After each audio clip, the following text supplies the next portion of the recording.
একটা community post করেছিল এবং তাতে সবথেকে বেশি ভোট ছিল চিকেন ফ্রাইড রাইসে। তো আজকে আমি বানাচ্ছি চিকেন ফ্রাইড রাইস।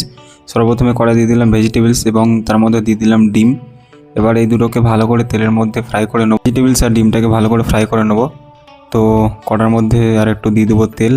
তেল দেওয়ার পর ভালো করে একটু নাড়াচাড়া করে নেবো তেলের মধ্যে, যাতে ডিমটা আর ভেজিটেবলস ভালো করে ফ্রাই হয়ে যায়, যাতে কাঁচা না থেকে যায়। এরপরে এতে আমি অ্যাড করবো ফ্রাই করা চিকেন। এতে নর্মালি ডাইরেক্টও করা যায়, তো কিন্তু আমি তেলেতে আগে ফ্রাই করে নিয়েছিলাম ডিপ ফ্রাই, চিকেনগুলো ডিপ ফ্রাই করার পর। এবারেতে আমি অ্যাড করবো বাসমতি রাইস, যেটা আগে থেকে আমি বয়েল করে রেখেছিলাম। বাসমতি রাইস অ্যাড করার পর ডিম আর চিকেন আর ভেজিটেবলস একসঙ্গে ভালো করে মিক্স করে নেবো। আমি করবো সিজনিং।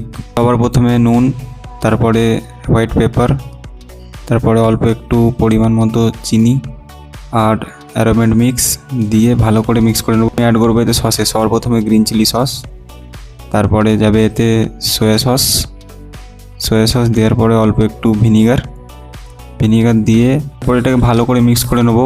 ভালো করে নাড়াচাড়া করে মিক্স করে নেবো, যাতে সস আর মশলাগুলো একসঙ্গে মিক্স হয়ে যায়।